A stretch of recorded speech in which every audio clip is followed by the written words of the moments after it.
आता आपल्याला त्रिकोणी संख्या आणि चौरस संख्या बघायची आहे। अगोदर आपण मूळ संख्या, संयुक्त संख्या, जोडमूळ संख्या आणि सहमूळ संख्या बघितली। आता आपल्याला त्रिकोणी संख्या आणि चौरस संख्या बघायची आहे। त्रिकोणी संख्या म्हणजे कोणत्या संख्या की त्रिकोणी संख्या त्या ज्याच्या लगतच्या दोन संख्यांचा गुणाकार, लगतच्या दोन संख्यांचा गुणाकार भागिले 2 जी संख्या येईल ती काय असते, त्याची त्रिकोणी संख्या असते। आता बघा त्रिकोणी संख्या कशी काढायची, तर सगळ्यात पहिले एक आपण घेतला, एकामध्ये एकाच्या पुढे कोण आहे 2, एकाच्या पुढे कोण आहे 2, एकामध्ये 2 मिळवले किती आले 3। मग आता जे उत्तर येतं ते उत्तर घ्यायचं आणि त्याच्यामध्ये त्या दोनाच्या पुढची संख्या, आता इथं 2 3 4 5 6 7 8 9 10 11 12 13 14 15 हे पुढे येईल, पण मग कोणत्या संख्येमध्ये ती संख्या मिळवायची जे उत्तर येईल। या दोघांचं उत्तर काय आलं 3, तीनामध्ये या संख्येची पुढची संख्या घेतली, तीनामध्ये 3 मिळवले 6, मग हे 6 इथे घेतले 6, तीनाच्या नंतर 4 आहे, 6 मध्ये 4 मिळवले 10, 10 इथे घेतले, 10 मध्ये 5 मिळवले 15, 15 इथे घेतले, 15 मध्ये 6 मिळवले 21, 21 इथे घेतले, 21 मध्ये 7 मिळवले 28। मग हे ज्या आहेत ह्या संख्या, ह्या सर्व संख्या आहेत त्रिकोणी।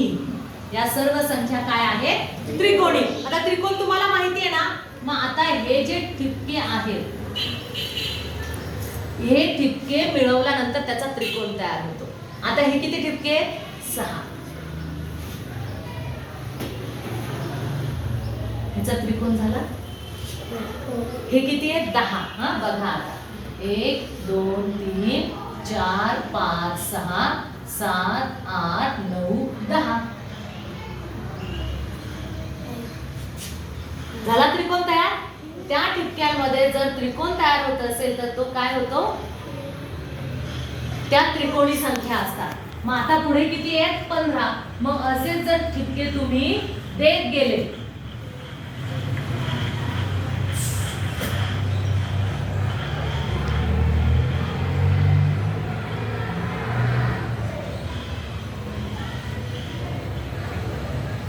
बघा किती ठिपके, या ठिपक्यांचा मिळून जर त्रिकोण तयार होत असेल तर ती काय होते त्रिकोणी संख्या। 3 6 10 15 या झाल्या त्रिकोणी संख्या। आणि त्रिकोणी संख्या कशा काढायच्या, त्या संख्येला ती संख्या मिळवायची आणि त्या संख्येच्या पुढची संख्या त्याच्यामध्ये मिळवत त्या त्रिकोणी संख्या काढायच्या। आणि चौरस संख्या कोणत्या वर्ग, चौरस संख्या कोणत्या वर्ग, 2चा वर्ग 4, 4 ही काय झालेली आहे चौरस संख्या, वर्ग संख्या। 9, 9 कुणाचा वर्ग आहे वर्गमूळ आहे 3चा, 3 गुणिला 3 बरोबर 9।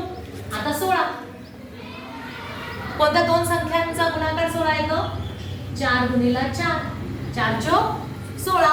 25 कोणत्या दोन संख्येचा गुणाकार येतो 5 गुणिला 5 25। बघा दोन सारख्या संख्यांचा गुणाकार,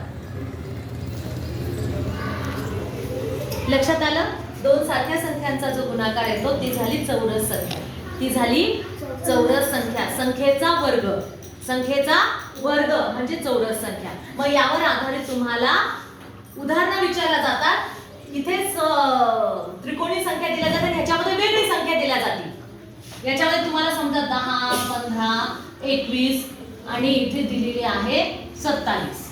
मग आता सांगा बरं याच्यामधली वेगळी संख्या कोणती आहे 27, कारण 10 15 21 ह्या आहेत त्रिकोणी संख्या आणि 27 ही आहे वेगळी संख्या।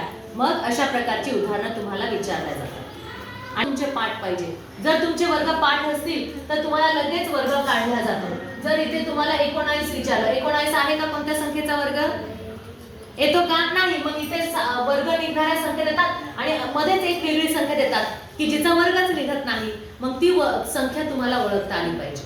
ठीक आहे, समजलं।